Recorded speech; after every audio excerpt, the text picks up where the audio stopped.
Bom, vamos lá, pessoal, de novo, começando. Eu estou gravando agora. Então, a aula de hoje nós vamos falar sobre o desenvolvedor Full Stack, os conceitos, o que é, vantagens de mercado.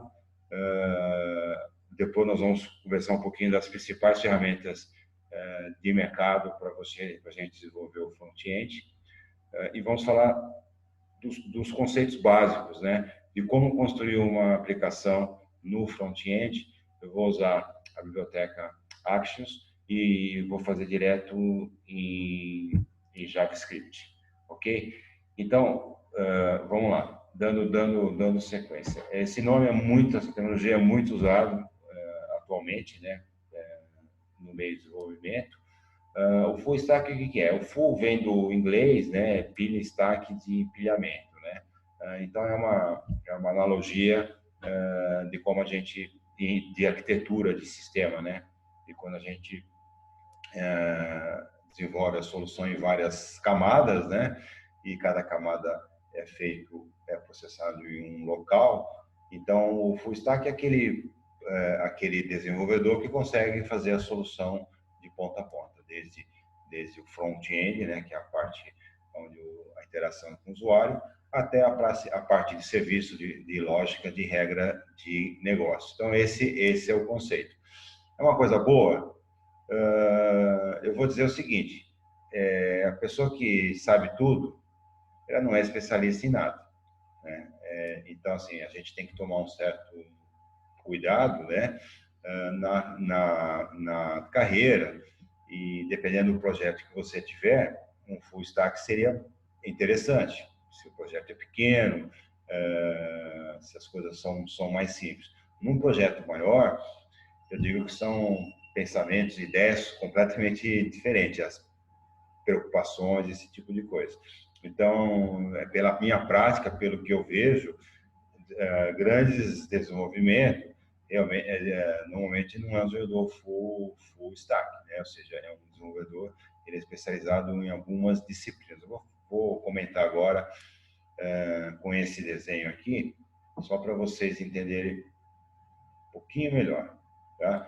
Quando a gente desenvolve uma solução, a gente tem uma certa arquitetura, uma arquitetura dos componentes que a gente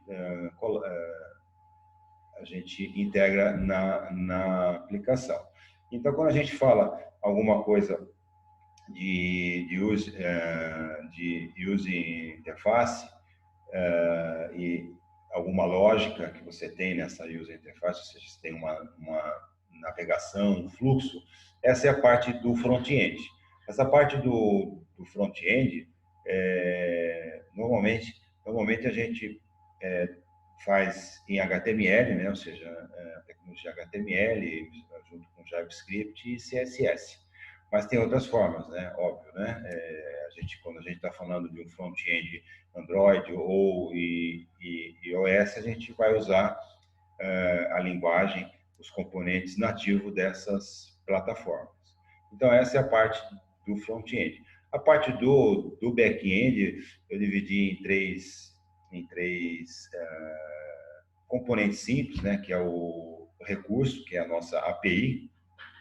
A API, ela pode chamar um serviço. O serviço nada mais é do que uma sequência de código, que pode ser um serviço com uma regra de negócio, um serviço mais técnico, um upload, um download, qualquer coisa que a gente só separa por uma questão de manutenção e de entendimento que você está fazendo.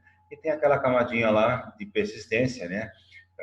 Um tempo atrás, a persistência de dados era unicamente colocar no banco de dados relacional. Hoje a gente tem outras persistências de dados, né? Como, por exemplo, a gente está lendo na linguagem do banco de dados relacional, a gente tem um não relacional e a gente tem também o storage, né? Por exemplo, eu vou fazer o upload de uma imagem e essa imagem eu vou guardar em algum lugar e pode ser um storage. Ok? Quando a gente fala em serviço, a gente pode falar serviço de segurança, autenticação, ou seja, então, essa é mais ou menos a arquitetura de um aplicativo. É lógico que a gente tem uma série dar nome a isso, tá? Quando a gente fala dos componentes, eu estou falando de linguagem, né? Ou seja, aqui é uma linguagem, JavaScript ou TypeScript. Android, eu estou falando da linguagem Java, iOS, Swift. Tem outras linguagens, bibliotecas e frameworks, a gente vai ver no próximo slide. Quando eu falo aqui no back-end, a gente fala de linguagem Java, C Sharp. Quando eu escrevo aqui JavaScript, o que é JavaScript no back-end? É Node. A gente vai ver numa aula como é que faz um back-end em Node. Nós vamos fazer um web server em Node de exemplo, para vocês entenderem essa tecnologia. O Node, na teoria, né, você consegue substituir o Spring Boot por Node. Consigo fazer as mesmas coisas? Tanto consegue. Vocês vão entender e eu vou falar a respeito disso também. PHP, ou seja, são linguagens e frameworks disponíveis para o back-end. Falando das ferramentas. Essas são as 3 ferramentas mais usadas no mercado, tá? Para você desenvolver o front-end. Ou seja, isso aqui tem um custo. Tá? Então, tem o Micael, especialista em Angular, né? Não sei se todos aqui têm alguma... o Micael chegou. Tudo bem, Micael? Opa, tô aqui. Perdi muito? Não, chegou na hora certa. Então, eu estou falando aqui das principais ferramentas de front-end. Eu, inclusive, assisti um filme, né? Um vídeo interessante sobre essas 3, né? Ferramentas, mas hoje o mercado usa essas 3, né? O Angular é um framework. O que é um conceito de framework? Eu escutei uma pessoa da área dizer, eu achei interessante o conceito, né?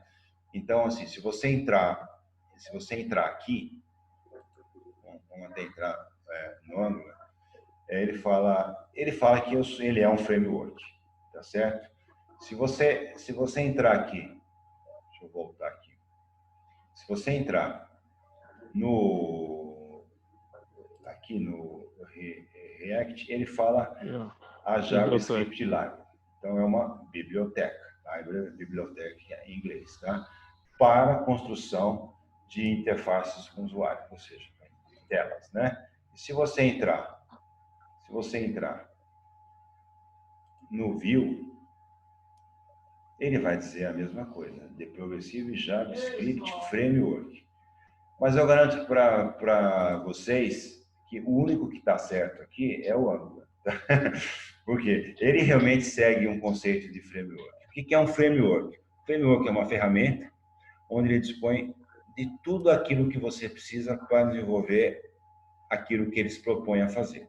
O Angular se propõe a fazer um front-end, tá? Ou seja, você vai construir todo um framework, um front-end e vai resolver a sua questão. Ou seja, você não precisa colocar outros frameworks para você desenvolver. O Micael está aí, experiente em Angular. Eu até fiz uma pergunta para ele, acho que na aula passada, como é que você faz requisição? Usando o próprio Angular. É lógico, porque o Angular realmente é um framework e ele já tem tudo embutido nele. É que o Angular já tem umas bibliotecas já, como HTTP, que já vem tudo já para fazer esse tipo de requisição. Exatamente. Então, ele te dá toda a mesma coisa, o framework Spring Boot. Tudo que você precisa de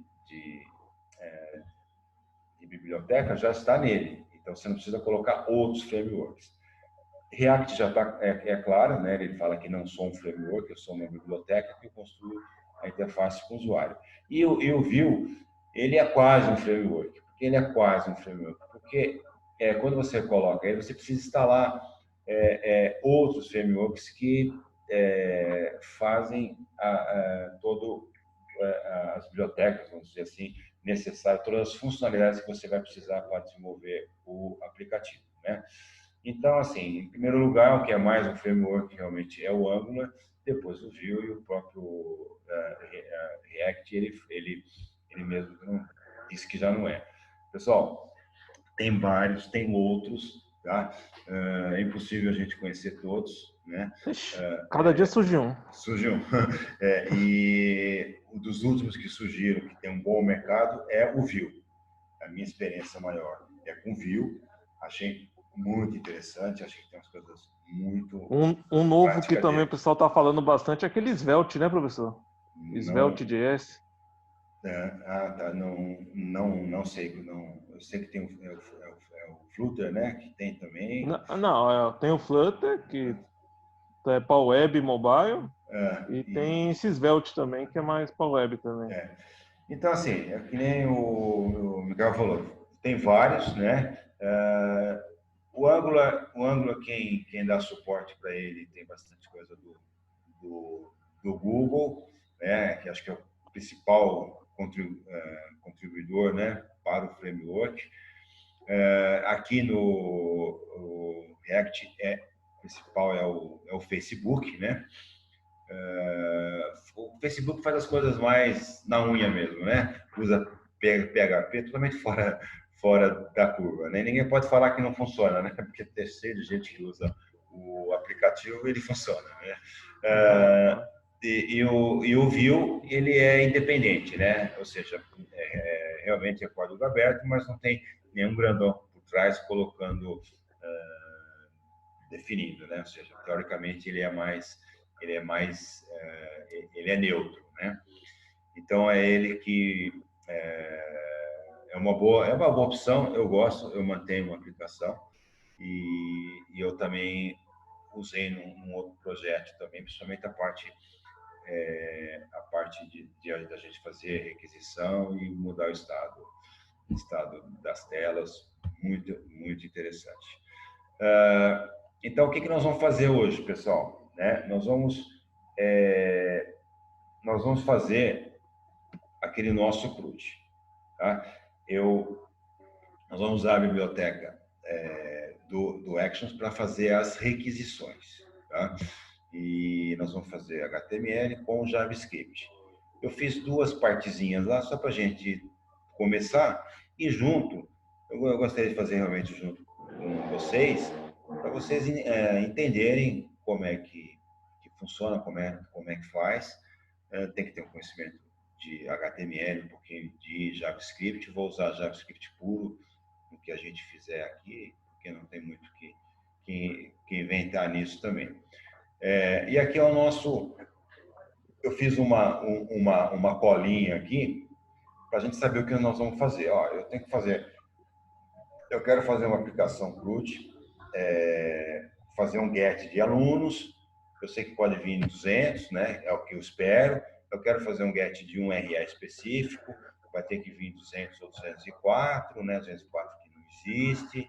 Eu quero fazer um post para inserir um novo aluno, 201, beleza, se ele foi incluído, e com as 209 se já existe. E aqui eu errei, tá? Aqui, na verdade, é 204. Depois eu altero o material. Se eu for alterar se ele não existe, se eu for deletar se ele não existe, né? Que é o 204. Desculpa que eu me entusiasmei. Eu coloquei a colinha aqui para eu não esquecer também de como que é, como é que é a entidade aluno, ok? Então, isso aqui. Se vocês lembram, a aula passada, eu deixei a aplicação da aula 3 hospedada aqui, tá certo?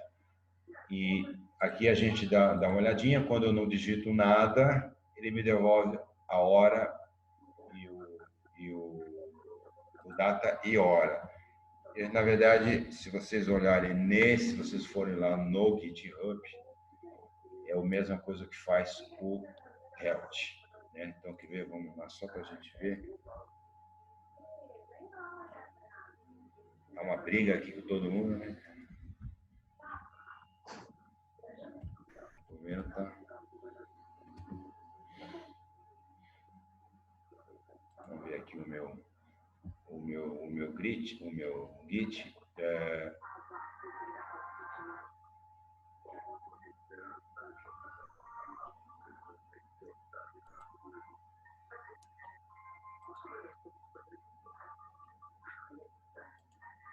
só para a gente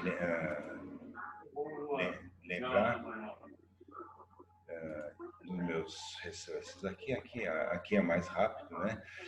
Então aqui, ó, eu coloquei aqui, ó, um recurso chamado Helt ou raiz, tá? Por isso que quando eu escrevo Helt aqui ou não coloco nada, tá? Ele mostra a data e hora aqui, ok? Então assim, isso aqui tá lá, quem quiser puxar. O que que eu fiz? Eu peguei o build e o build ele está instalado aqui, tá? Nesse serviço que é do Heroku.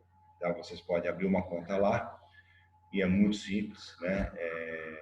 Eu acho que eu fiquei de passar para vocês, mas depois eu faço um passo a passo aí de como vocês colocam lá. Então, o que nós vamos fazer é justamente isso aqui. Deixa eu voltar aqui na minha aula. Tá? Então, assim, é isso que nós vamos fazer. A chamada, ela está aqui. E aqui também vou botar aqui uma nova guia. E aqui nós vamos usar o Actions. A documentação dele está no próprio Git, tá? Eu não estou pegando nenhum tutorial, estou usando aqui na raça. Eu gosto de fazer isso, pessoal. É interessante, tá? Eu peguei esses exemplos aqui. Depois tem os detalhes interessantes dele mesmo, que eu vou mostrar para vocês. Eu não inventei nada, que a gente vai codificar e vamos rodar junto. Eu vou dar uma paradinha aqui na gravação, tá? Só para